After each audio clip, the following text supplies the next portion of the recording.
Our story unfolds not in the well-known centres of power like Rome, but across Central Asia's expansive steppes, encompassing areas now recognised as modern-day Kazakhstan and Mongolia. This region, characterised by its vast grasslands and harsh climates, became a crucial stage for historical events between 350 AD and 550 AD. During this time frame, a significant climatic shift transformed the environment, leading to severe and prolonged droughts. Research utilising dendrochronology, which involves studying tree rings to determine age and growth conditions, indicates that juniper trees in the area experienced adverse conditions that likely contributed to these droughts.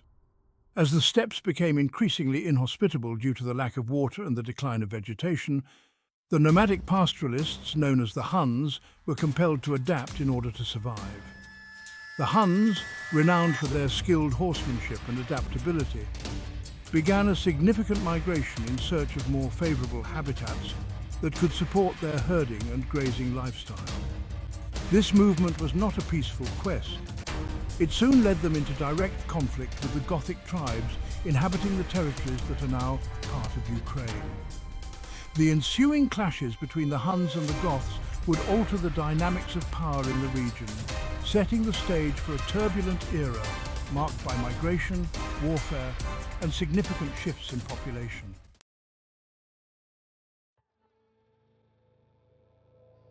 The pressures from the Huns led the Goths to approach the Roman Empire in 376 AD, not as conquerors, but as refugees in search of new territory. Emperor Valens faced a complex dilemma. Refusing them could trigger an invasion from the Goths, stretching the empire's military resources, mainly since most of his legions were occupied with the Sassanid campaigns on the eastern frontier. On the other hand, accepting them would mean an influx of troops to reinforce the beleaguered Roman army. Valens chose the latter option, hoping to use the displaced Goths as a buffer along the empire's borders. Historically, Roman authorities had allowed various peoples to settle within their territories, typically dispersing them across provinces to facilitate Romanization. However, in this case, the Goths settled en masse along the southern banks of the Danube in Lower Moesia, potentially numbering around 200,000, an unprecedented move that would ultimately prove disastrous.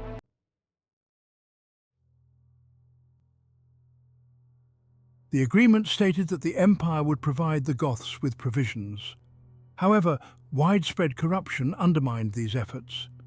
The Roman commander in the region, Lupicinus, intercepted food supplies meant for the Goths, leading to severe malnutrition and desperation among the Gothic population.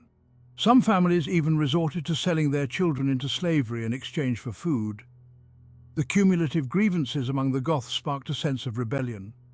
Lupicinus decided to meet with the Goths at his headquarters in Marcianople, summoning their leaders, Fritigern and Alavivus, to a banquet while isolating the rest outside the city walls. Tensions escalated into verbal and physical confrontations when Roman soldiers denied the Goths access to market goods, leading to violent clashes. In reaction to the fatalities among Roman troops, Lupicinus took the drastic step of holding Fritigern and Alavivus hostage while executing their bodyguards. This act ignited a full-scale insurrection among the Goths, who rallied against the injustices they had endured. Fritigern, recognizing the necessity of his leadership for a peaceful resolution, was eventually released, a calculated move as Lupicinus hoped to avert further bloodshed. However, upon reuniting with their people, the Goths formally repudiated the treaty with their Roman oppressors.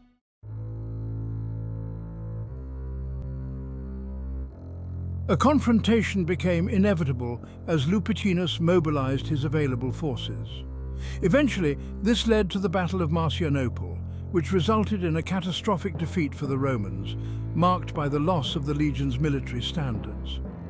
Lupicinus's disgraceful retreat during the battle reflected his cowardice and inability to maintain command amidst the chaos. This scenario of betrayal, corruption, and military failure foreshadowed the larger unraveling of Roman authority in the face of external pressures.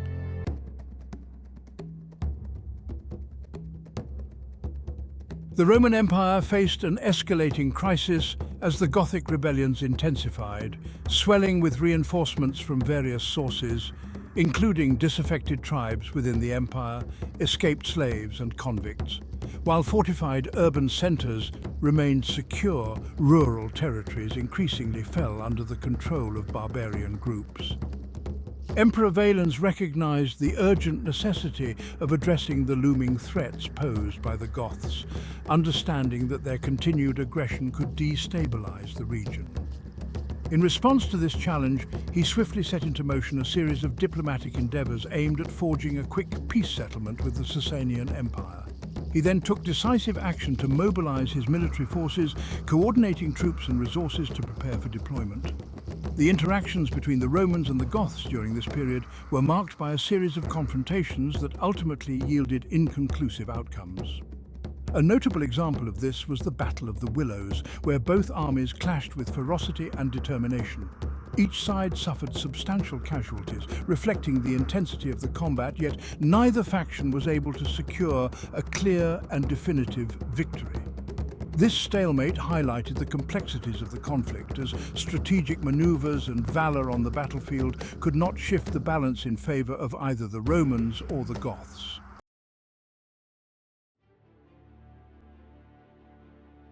On May 13, 378, Emperor Valens made his way to the bustling city of Constantinople, where he was met with a wave of public discontent. The citizens, already reeling from the devastating impacts of the Gothic threat, openly expressed their frustrations at his tardy response to the crisis. Their suffering had deepened in the wake of the looming threat, and tensions ran high. Aware of the discontent swirling around him, Valens decided to cut his visit short. Soon after, he set out for the city of Adrianople, pressing onward in search of a resolution to the mounting turmoil.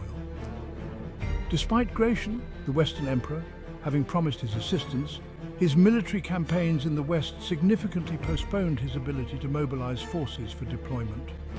This setback amplified Valens's impatience, particularly as he envied Gratian's recent military successes. In a critical war council, the discussion focused on whether to advance against the Goths immediately or wait for Gratian's forces, which could lead to a more favorable outcome. Some advisors advocated caution, emphasizing a calculated approach with the bolstered Western army. In contrast, others, aware of Valens's mounting frustration and reluctance to share credit with his nephew, supported a preemptive strike. Miscalculations by Roman scouts, who reported a Gothic force of only 10,000, further influenced Valens's decision to proceed. The Roman legions, under the bold command of Valens, surged forward, battle-hardened and fierce from countless previous encounters. Each soldier proudly bore the standards of their legions, vibrant symbols of their storied martial legacy, ready to leave their mark on history in a clash of valor and might. As tension brewed on the horizon, the Goths, under the resolute leadership of Fritigern, began to mobilize their forces. They stood poised to challenge their former oppressors, whom they blamed for the dark times of exploitation during their hour of desperation. The air was thick with anticipation as they prepared to reclaim their dignity and confront the symbol of their suffering. Historical accounts indicate that discussions for a truce between the two leaders were nearing a promising conclusion. Tensions were beginning to ease, and hope for peace flickered on the horizon. However, in a sudden turn of events, an unforeseen skirmish broke out, abruptly reigniting hostilities and plunging both sides back into chaos. The atmosphere, once filled with cautious optimism, now crackled with the tension of renewed conflict. In a clash that echoed through the ages, both factions fought with fierce determination. But the tide turned dramatically when the Gothic cavalry unleashed a stunning flanking maneuver, crashing into the Roman lines like a tidal wave. The Romans, locked into their tight formations, found themselves unable to counter the onslaught effectively. With escape routes choked by their own fallen and injured, chaos erupted, and what began as a noble stand transformed into a harrowing slaughter within their very ranks. The air was thick with turmoil and desperation as the battlefield became a scene of savagery. During this fierce and chaotic encounter, Emperor Valens met his tragic end, Caught amidst the tumult of battle, the Roman forces, numbering around 40,000, suffered catastrophic losses, with nearly two-thirds of the army annihilated on the battlefield. This calamitous defeat signalled the revealing vulnerabilities that would haunt Rome in the years to come.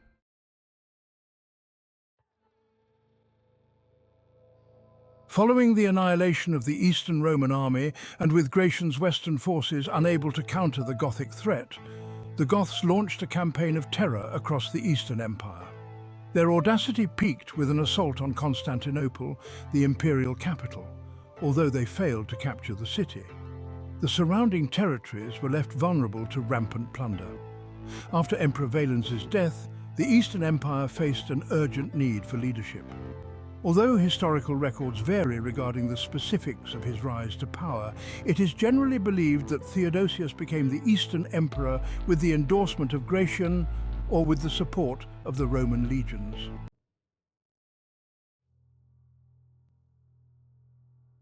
Facing an escalating crisis and no assistance from Gratian against the Goths, Theodosius focused on rebuilding the Eastern military. His extensive recruitment campaign involved drafting individuals from various sectors, understandably inciting resentment among landowners who lost labourers. Some even resorted to mutilating their thumbs in a desperate bid to avoid conscription. In retaliation, Theodosius imposed stringent penalties for desertion and offered incentives for informants, even forcing those who had self-mutilated to fulfill their military obligations. He further strengthened his ranks by enlisting Gothic renegades, demonstrating a pragmatic approach to recruitment. Theodosius earned the title of Theodosius the Great because of his notable success in countering the Gothic invasions. His achievements were marked by extended and challenging military campaigns that ultimately secured a stronger position for the Roman Empire. Ultimately, he forced the Goths to capitulate through a treaty on October 3rd, 382, which granted them land within the empire in exchange for deploying 20,000 troops to the imperial legions. In the changing political landscape of the Roman Empire during the late 4th century, Eugenius was declared Emperor of the West in 392 AD. This declaration, however, faced significant opposition from Theodosius, who questioned the legitimacy of Eugenius's claim to power. Theodosius sought to place his 10-year-old son, Honorius, on the Western throne instead. This conflict over succession ultimately led to military confrontations, culminating in Theodosius's decisive victory at the Battle of Frigidus in 394 AD, which reinforced his authority and solidified his control over the Roman Empire. Emperor Theodosius's victory at the Battle of Frigidus significantly impacted the Gothic forces, which incurred substantial losses. A Roman historian from that era documented that Theodosius achieved triumph in two distinct confrontations at Frigidus, one against the usurper Eugenius and another against the Goths, who suffered heavy casualties in the conflict. In light of their expendability within the larger imperial strategy, the Goths, under the leadership of King Alaric, began to exhibit rebellious tendencies once more. In the lead-up to his death on January 17th, 395, Emperor Theodosius designated Stilicho as regent for his 10-year-old son Honorius, who occupied the Western throne. Stilicho demonstrated considerable military skill, successfully engaging and containing various barbarian incursions and even repelling Gothic advances in the eastern provinces on two notable occasions. However, his mixed heritage as a half-Vandal made him a contentious figure, despised in the west and distrusted in the east. Eastern leaders, wary of Stilicho's growing influence, manipulated the situation by encouraging Alaric to invade Italy rather than confront him directly. Despite the odds stacked against him, Stilicho managed to maintain a semblance of order within the Western Empire, whose stability would have eroded much earlier without his presence. The Senate in Rome, historically the seat of imperial authority, vehemently opposed Stilicho's governance due to his ethnic background. Faced with limited military resources and increasing pressure, Stilicho sought to negotiate a peace settlement with Alaric, proposing a payment of £5,000 of gold, a sum equivalent to the annual income of a wealthy Roman landowning family. The Senate's dismissive response criticized this approach as tantamount to enslavement rather than a genuine quest for peace. In a dramatic turn of events, Emperor Honorius made a fateful and shocking decision to execute General Stilicho, a once respected military leader.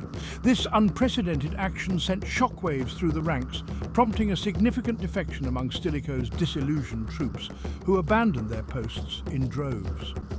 Many of these soldiers, feeling betrayed and disheartened, chose instead to align themselves with the ambitious Visigoth leader, Alaric.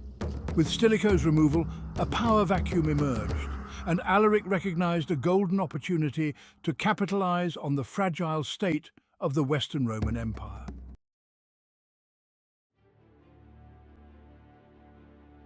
In the aftermath of Stilicho's death in 408 AD, the power dynamics in the Western Roman Empire shifted dramatically. Seizing this opportunity, Alaric, the king of the Visigoths, launched a calculated military campaign aimed at Italy. Fueled by his desire for recognition and a share of the empire's wealth, Alaric gathered his forces and advanced with determination, intent on exploiting the political instability that characterized the region at this time. This was not Alaric's first incursion. He had previously invaded Italy in 401 but faced setbacks at the battles of Pollentia and Verona, which forced him to retreat as some of his Gothic followers lost faith and defected to the Roman side. With Stilicho's demise creating a political vacuum and Roman forces scattered, Alaric's army, invigorated by new recruits attracted by rising anti-Germanic sentiment, found the perfect moment to strike at the heart of the empire. Alaric's campaign was marked by the systematic sacking of various cities, and he encountered minimal resistance as he moved south.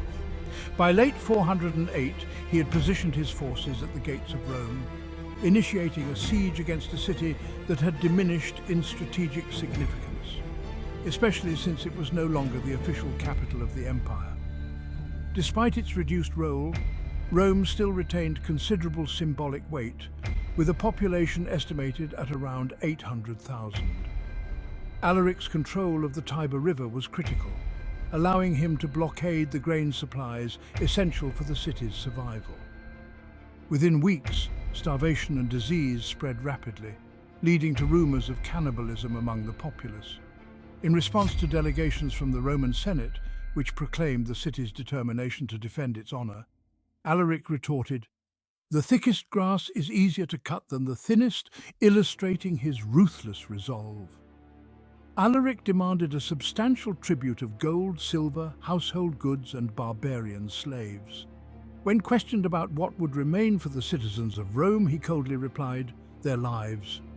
Under mounting pressure from the relentless siege, the Roman leaders found themselves cornered into negotiating a hefty ransom to stave off destruction.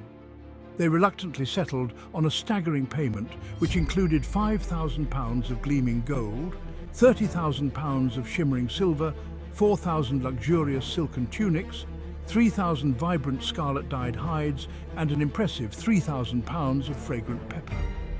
Yet even with the spectre of a death sentence hanging ominously over the city's inhabitants, the collected funds fell woefully short of meeting Alaric's insatiable demands.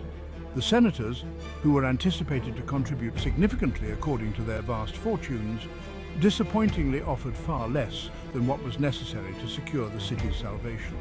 As the spectre of imminent destruction loomed over them, the deeply rooted corruption that had permeated Roman society came to light in stark relief.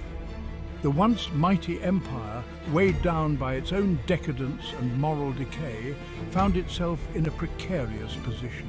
Faced with overwhelming odds and the possible annihilation of their civilization, the Romans were driven to a desperate gamble for survival. In a stark and sobering move, they chose to dismantle their sacred traditions, surrendering their ancient pagan altars and venerable temples, symbols of their cultural heritage. This drastic concession was made in a bid to preserve life, highlighting the lengths to which individuals and societies will go when confronted with existential threats.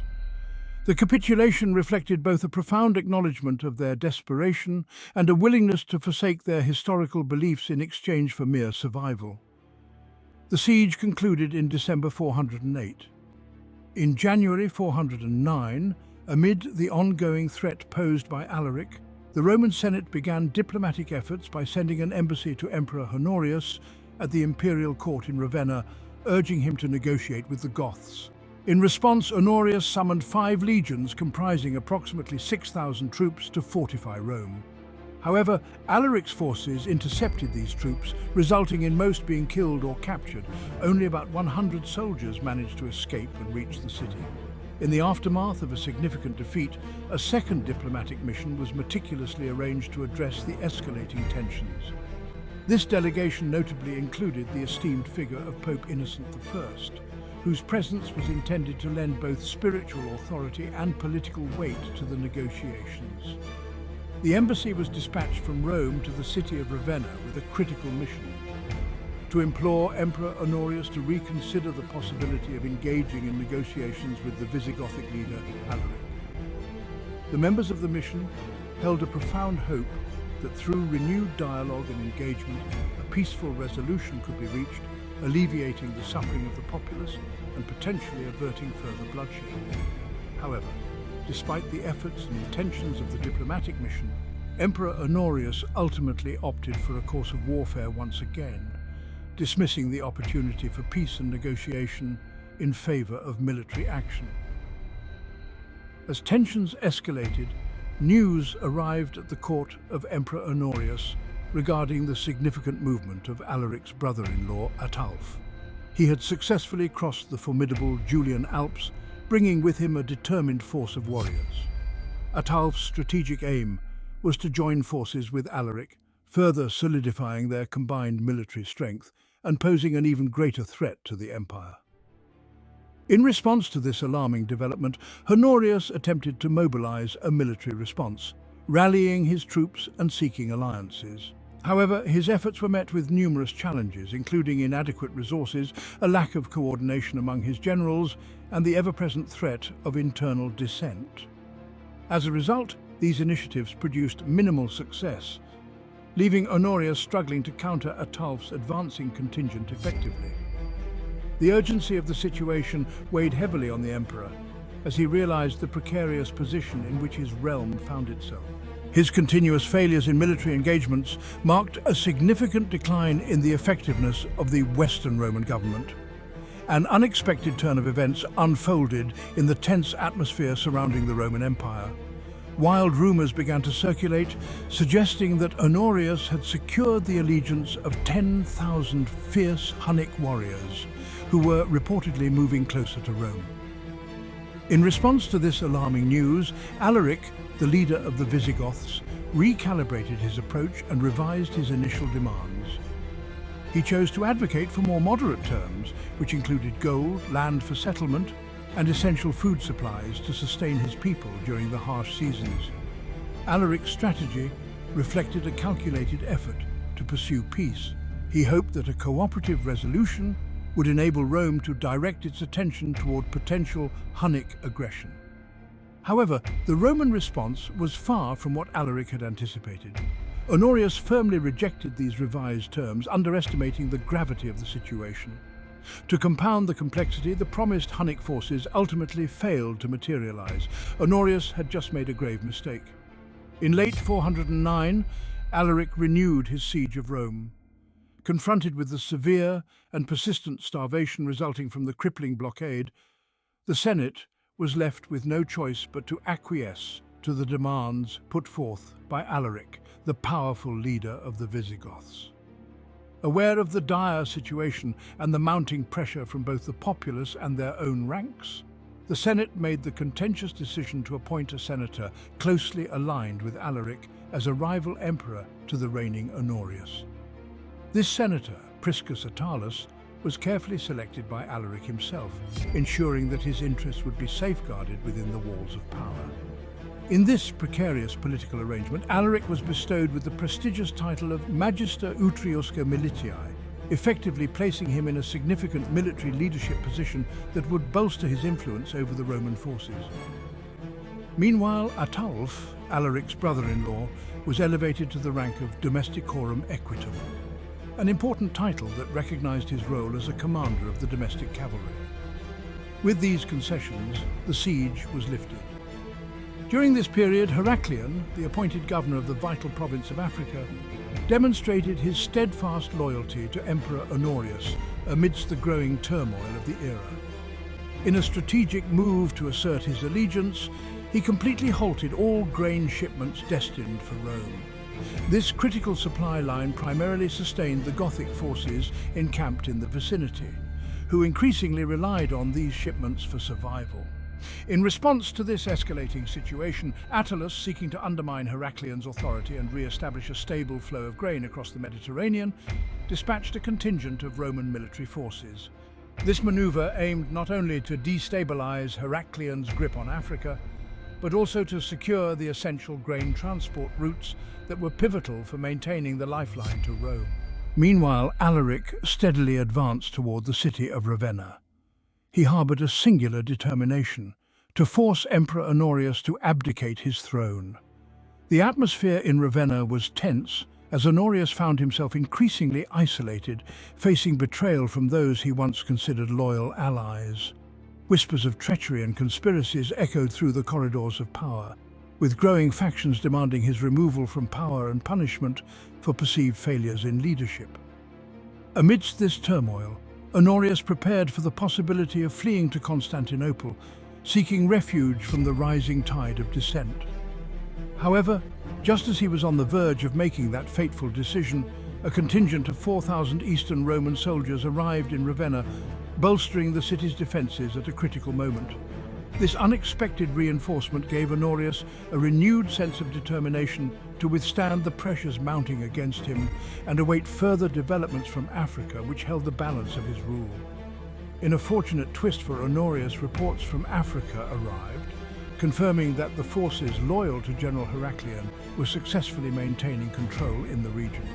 This news was significant, as it meant the ongoing grain embargo against Rome, a crucial issue for the starving populace, would continue, potentially undermining Alaric's position and prolonging the struggle for the imperial throne. With this information at hand, Honorius could momentarily steady his resolve and strategize his next move against the looming threat posed by Alaric. Faced with starvation, Alaric decided to ceremonially strip Attalus of his imperial titles in the summer of 410 and reopened negotiations with Honorius. Plans were made for a meeting 12 kilometers outside Ravenna, but they fell apart when Sarus, a barbarian associated with Honorius, attempted to ambush Alaric with a contingent of Roman soldiers. Surviving this attack, Alaric, infuriated by the betrayal and past diplomatic failures, severed ties with Honorius and returned to besiege Rome for a third time. Throughout the past 2 years of relentless siege, the Roman populace endured increasing hardships as famine set in, gnawing at the once vibrant life within the city's walls. Despite the stark reality of their plight, many residents clung to a sense of denial, choosing to ignore the mounting evidence of their dire circumstances. The grand festivals and contests in the Colosseum persisted, showcasing gladiators in brutal combat as if the clamor of the crowd could drown out the cries of the hungry and desperate. The people got so desperate that during a criminal execution, they cried out, "Let us buy that meat, how much per pound for that meat?" Meanwhile, a woman aristocrat, moved by profound compassion for her suffering fellow citizens, made the fateful decision to betray her city by allowing the Visigoths entry.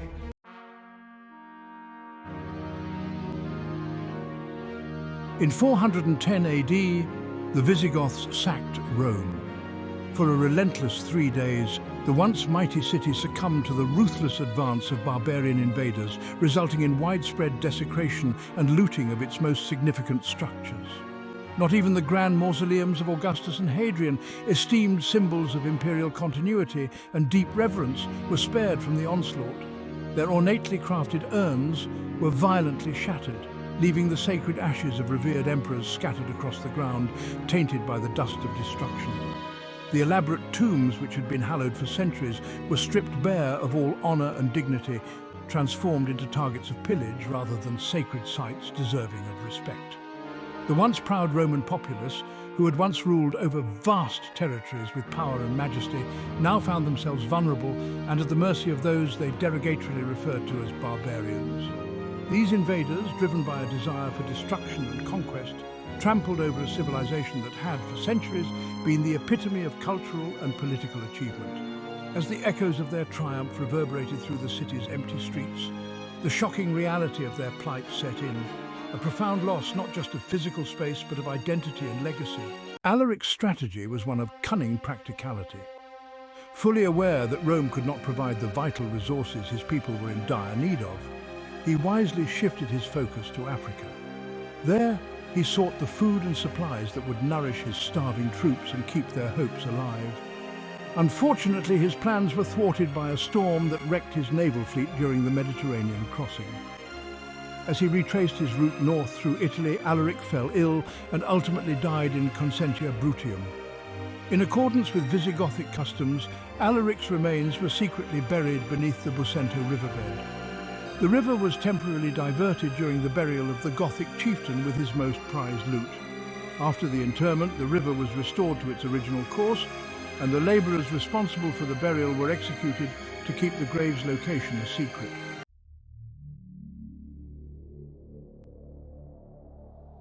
In the wake of the devastating sack of Rome, a massive wave of refugees poured out of the city, desperate to escape the chaos and destruction that had unfolded.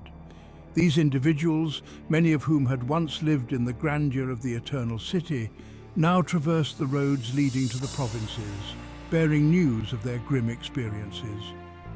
As they travelled, they spread a haunting and dreadful rumour throughout the surrounding regions, that the great and storied city of Rome, long regarded as a symbol of civilization and power, was forever irreparably tarnished by the violence and disgrace that had befallen it. This growing sense of despair not only weighed heavily on the hearts of those fleeing, but also cast an ominous shadow over the lands they sought refuge in. This event highlighted the inherent vulnerabilities of the empire and foreshadowed the imminent collapse of the Western Roman Empire within less than a century. The narrative of Alaric's conquest is significant, serving as a testament to a pivotal moment in history that reshaped the trajectory of Europe.